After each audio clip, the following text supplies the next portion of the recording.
Sabe aquela sensação de estar preso num ciclo espiritual que não acaba? Errar, pedir perdão e dali a pouco, cometer o mesmo erro de novo. E se a verdadeira solução não for só receber perdão, mas uma libertação de verdade? É sobre isso que a gente vai conversar hoje, mergulhando num conceito que promete exatamente isso: a justificação pela fé. Olha só, isso aqui na tela é um sentimento que muita gente de fé conhece de perto. É quase uma roda viva espiritual. A gente peca, pede perdão, sente aquele alívio e de repente lá estamos nós de novo. É uma repetição que pode trazer uma angústia enorme, né? Então, a grande pergunta que fica é essa: tem como quebrar esse ciclo? Existe uma saída real para essa montanha-russa de quedas e arrependimentos? É exatamente isso que a gente vai investigar agora. Vamos começar falando sobre esse ciclo vicioso. O material que a gente analisou mostra que isso é muito mais do que só um hábito ruim. É um verdadeiro ciclo vicioso porque ele acaba distorcendo a mensagem principal do Evangelho. A promessa não é só um perdão que se renova a cada erro, mas uma libertação real do poder do pecado. E aqui tem um detalhe que, olha, faz toda a diferença. A promessa não era que Jesus salvaria o povo nos pecados, mas dos pecados. Essa palavrinha muda tudo. Não é sobre ser perdoado enquanto se continua no erro, mas sobre ser completamente liberto dele.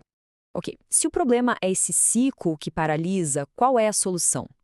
A resposta, segundo o que a gente estudou, está num dos conceitos mais poderosos da teologia: a justificação pela fé.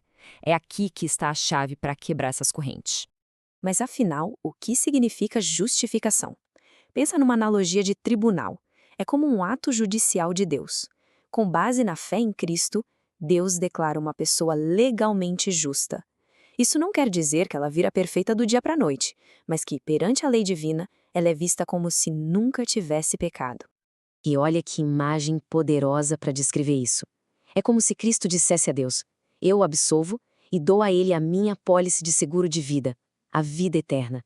Isso tira o conceito do abstrato e transforma numa promessa muito pessoal e segura. Então, para ficar bem claro, a justificação é o exato oposto da condenação. É uma mudança completa de status. Alguém sai da posição de rebelde, que merece a condenação, e passa para de filho adotado, um súdito leal. É uma troca total do desfavor de Deus pelo favor dele. Beleza, já entendemos o que é. Mas como é que isso funciona? Qual é a base por trás dessa declaração? A resposta é clara. O fundamento é o sacrifício de Cristo. E o único jeito de acessar esse fundamento é através da fé. Esse versículo aqui de Romanos é um pilar dessa doutrina. Ele diz algo que na época era radical: a justificação vem pela fé, independentemente das obras da lei. Ou seja, não é algo que a gente conquista por esforço, mas algo que a gente recebe. E não é um ponto isolado, não. A mesma mensagem ecoa forte em outras partes da Bíblia, como aqui em Gálatas. A consistência é impressionante. A justificação não é um prêmio, é um presente que se recebe pela fé. Mas, atenção, é fundamental entender o que é fé nesse contexto. Não é só acreditar com a cabeça, tipo concordar com um fato histórico.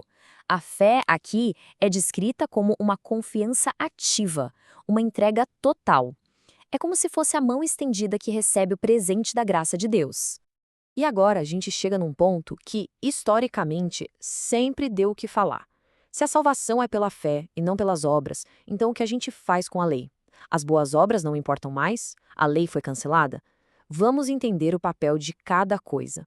Para resolver essa tensão, o material que a gente analisou faz uma distinção que é a chave de tudo: a diferença entre a lei moral e a lei cerimonial. Entender o propósito de cada uma delas desfaz a confusão. De um lado, temos a lei moral, tipo os 10 mandamentos. Ela é vista como um reflexo eterno do caráter de Deus. Do outro, a lei cerimonial, cheia de rituais e sacrifícios de animais. Essa era temporária. O objetivo dela era apontar para o sacrifício final de Cristo.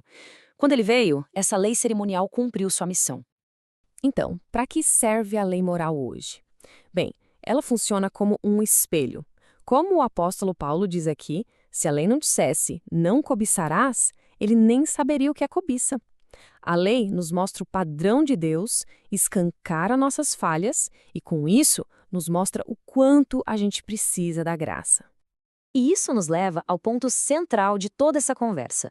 A justificação não é a linha de chegada, é o ponto de partida. Ser declarado justo por Deus não é só para escapar da punição, é o começo de uma vida completamente transformada. O resultado de uma justificação de verdade, segundo as fontes, é uma vida diferente. A afirmação aqui é forte. Quem nasce de Deus não vive mais na prática do pecado. A experiência da graça dá poder para a pessoa finalmente quebrar aquele ciclo vicioso do começo da nossa conversa.